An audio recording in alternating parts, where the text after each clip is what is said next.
Hello and welcome to South Asia Chat. This is brought to you by the Institute of South Asian Studies at the National University of Singapore. I am C Raja Mohan, the director of the Institute, and our guest today is Ambassador Anil Wadhwa. Ambassador Wadhwa has been a distinguished career in the Indian Foreign Service. He served as our ambassador in many places, including in Italy, in Poland, in Oman, and in Thailand. Even more interestingly for our discussion today, he's been engaged with Australia on improving India's relationship with Australia when he served as the Secretary East in the ministry, when he had Australian charge with him. In fact, I remember traveling with him some years ago when he was in the ministry on a track 2 delegation to Australia, where we were looking at the bilateral relationship. So Ambassador Wadhwa, thank you for joining us. Welcome. And if I might start by asking you, this summit, that India and Australia summit between Prime Minister Modi and Prime Minister Morrison, that it will take place on June 4th. It's just been announced. So and we are also told this is the first bilateral virtual summit. You spent nearly 4 decades in the world of diplomacy. Are you excited by this idea that things can be done online? One thing for you and me to talk, but another for the heads of government to actually conduct business. Is this going to be part of our life? Well, I think it's looking at diplomacy in a new light now, because this is an experiment which has been brought about due to the circumstances. I think face-to-face contacts and all the expressions and the various emotions which go with that. But in the circumstances, rather than not have a summit and not have contacts, I think this is something good via media. And I think I'm sure it will bring about the desired results. Because actually, a lot of the work, while the leaders will miss their one-to-one quiet private conversation, but the systems can actually, the agreements it's really the bureaucracy that negotiates these agreements. It is really the hard work that the systems do. So those can be just put on, at least you get them moving rather than holding them back till the leaders find a time to meet.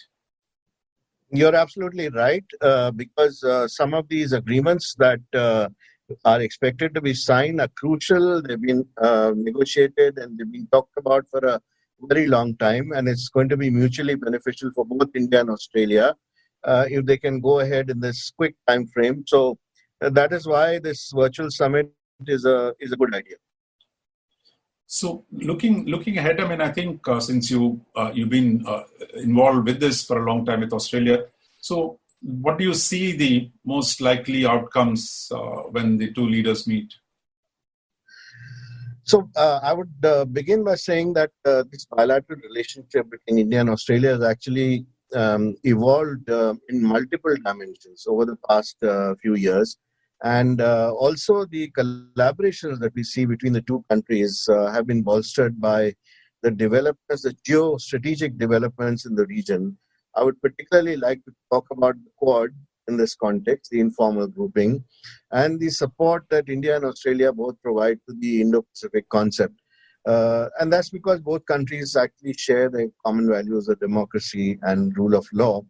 And I feel that Australia is an ideal strategic partner for India if India is to achieve the growth rates that is required for its population, while also the challenges that it faces, which is urban development, infrastructure, and water scarcity, etc. And also Australia possesses abundant natural resources that is combined with technology, which needs a market like India. So today, like the ambassador of Australia in India, he recently said in an interview that Australia and India have actually aligned interests and not just converging interests. So going by that, I think a few of the agreements and areas that both sides have been discussing have been, first of all, a mutual access and logistics sharing pact, which India has already signed with countries like France and the United States.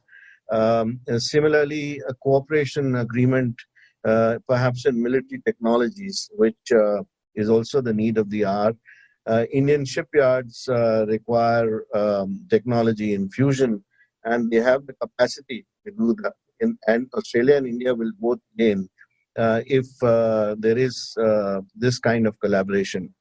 Overarchingly, I think science and technology has emerged as a major area in which there can be agreements and MOUs signed.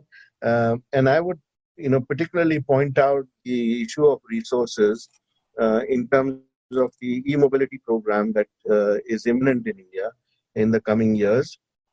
Also, issues like hydrogen technologies on which both countries have been working on, and collaboration in new areas of research. And now that the COVID-19 pandemic is with us, I think the collaborations in research in pharmaceuticals and vaccine, etc., will all become important. There's also been talk MOU.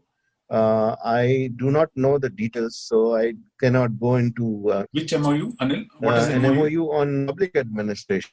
Okay. Now, and that's been talked about in a few conversations here in Delhi, and I've also seen it in print. I mean, I think you put a lot on the table in terms of what is likely to happen. But I just want to, I'm quite, I was asking that, it's quite exciting that so many things are happening, but I remember how difficult the relationship was in 1998. We were really, after India's nuclear tests, we had really a huge problem with Australia. And before that in the 90s, in fact, we were kind of on the opposite ends of the regional issues, on global issues, on bilateral issue on the nuclear dimension. So you have really come a long way from that in the last 20 years. It's quite amazing. So what do you think are the big structural factors that have turned what was a hostile relationship, other than cricket, into such a enthusiastic, multidimensional partnership today? Well, if one were to look at one single reason, it is the rise of China and the behavior of China in particular in the South China Sea. Then there is also related issues over there, which have brought not just India and Australia, but a number of Indo-Pacific countries together. Because there is a certain amount of threat perception which has arisen.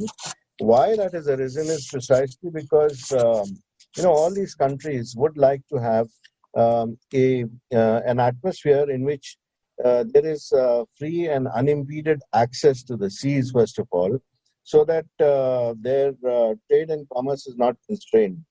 And any action which impedes or stops this from happening is something which is seen as a difficult development. And then if you see the related issues that have come up in the recent past, which is, now the question of Hong Kong, the aggression that has been shown by China in the Taiwan Straits, the setting up of new administrative districts in Sisa and Nansha Islands. So all this brings about a certain amount of uncertainty. And countries in this region obviously would like to pool their resources to see that the international order, as we see it in democratic countries, is preserved and the rule of law prevails. So I would single that out as the most important issue. But there are many other convergences as well. Because as I've mentioned to you earlier, there is a convergence in terms of technology and trade, which both countries see now for themselves, in convergence in investments, which has brought some good results already, and there is a lot of good prospects in the future. A lot of studies have been done, and they all point to the fact that this relationship is underinvested. And if both countries can actually put in more efforts and utilize these opportunities, then it's going to be a win-win for both countries. So let's get into some of the slightly more details of what you just now said. I mean, one is this agreement on mutual logistical support agreement. Could you tell our listeners, what does it actually mean? What does this LSA mean in terms of operational terms on the military side? Actually, it is more of an access to each other's facilities, which is lacking at the moment. we already have the OS index exercises between India and Australia, which are quite detailed, where the interoperability of platforms and equipment has already been tested. So we'll definitely move forward on that in the future. But in particular, I would like to point out access to the Indian Ocean and the Pacific Ocean. As you know, both India and Australia have got limited capabilities. For both of them, it's important that India also has some access to the Pacific, and Australia has access to the Indian Ocean. There are a couple of very prominent and important islands which are under their control, the Andaman and Nicobar, for instance, for India, and the Keeling or the Coco Islands for Australia. Both of them sit astride very important straits. They are the entry and the exit points into the states which are the exits and the outlets from the oceans. And for them, both of them, it's very important if they can get access to these facilities. The second issue which will arise as a result of this is that it will also create act as a force multiplier, where both countries do not have to commit so much of resources, which are scarce in both cases, and they can actually divide the responsibilities that they would be, or challenges that would be facing in the future. So what you're saying is, I mean, that there is going to be more interoperability, more sharing of resources in the Eastern Indian Ocean that you talked about. Is the maritime space between Australia and India we can actually help each other out in managing the peace and security. What will also happen is that maritime domain awareness missions, they will also get for both countries, because obviously you have more access to resources of the other, and also make both countries share information on real-time basis. As you know, Australia will also be having an observer in the Indian Fusion Center, which collects information on navigation issues. And in future, we can only see this cooperation grow. But if I might take you to the question of trade, Ambassador Wadhwa, Australia is a great, open trade, multilateralism. They've been great champions of WTO, of RCEP. We've gotten out of RCEP. So is there a different basis on which we can now conduct trade? Because India is now not part of those agreements. Can we expand on bilateral trade? After all, we had a bilateral negotiation with the Australians under the RCEP framework. So is there a way forward on trade for two of us? Yes, I think the way forward on trade in the absence of RCEP is, of course, Australia would very much like India to rejoin the RCEP. That's something which will come up during discussion, I'm sure. But if India has reservations on the RCEP, then I think the best way to go forward is to revive the negotiations between India and Australia on a free trade agreement. These negotiations were broken off because we were both into the RCEP negotiations, and therefore that was put on the back burner. But I think what has happened over the last few years is that, with the identification of new key opportunity areas between India and Australia, and that ranges from mining services and startups and pharmaceuticals, healthcare, medical technologies, education and skills, agribusiness, infrastructure, power and renewable energy, railways, gems and jewelry, automotive spare parts, and tourism. These are the main areas, for example, of cooperation. And there are a lot of emerging areas of cooperation, which includes labor-intensive services and defense and sports. You also have textiles and designing, digital gaming and animation, water technologies and management, commercial ferries and shipbuilding, space and education technology. Now, all of these are areas which will come to the forefront in the coming years. But what happens in the situation is that if you don't have a free trade agreement, then obviously either side will face problems with regard to tariffs. And each side becomes non-competitive in certain areas because there are others who are ready to fill the gap and who can supply at much lower prices. So that, therefore, brings us back to the question of an alternative, and that alternative is the India-Australia Free Trade Agreement. And I think both sides would be looking to reinvigorate that kind of negotiation. One component we didn't talk about was the diaspora. The Indian diaspora in Australia has dramatically grown. And you've seen it in the last few years and how many more Indians are there in Australia. So you want to say something on the role of the diaspora in the bilateral relationship? I think their role has become very important, and I in terms of the numbers, could you give us some idea? Yes. So the the numbers are now very close to 700,000. That includes both people of Indian origin and non-resident Indians, and also includes the students that we have. That number has also gone up quite a bit, from about 90,000 last year to close to 120,000 now. And the numbers will keep growing as far as the students are concerned. I would particularly say that the student community in Australia will be a big link between the two countries. Many of them actually stay and fill gaps in the economy in the Australian society. And in the coming years, they will play a very big role in this relationship. Also, I think, we have some collaborations in cutting edge areas of technology and services. And because of that, we have a continuous flow of people who are technically very qualified between the two countries. India has also emerged as a R&D and a backroom supplier for a number of services for Australian companies who set up their processing office, for instance, in India. And because of that, the businesses have kept growing in India and in the services sector especially. We can see a lot of vibrancy in the startup space, which will increase in the future. So I'm sure that the diaspora will play a very big role in strengthening this relationship. To the last question I wanted to ask you, we know that you've been involved in drafting a major report on India-Australia relations. And I believe the report is going to be submitted at the two leaders, prime ministers will consider it. Could you tell us a bit about the report and what the report is trying to do? So the report, as I mentioned to you, has about 12 focus areas and about 8 areas which are futuristic. And it's actually a very far-reaching report.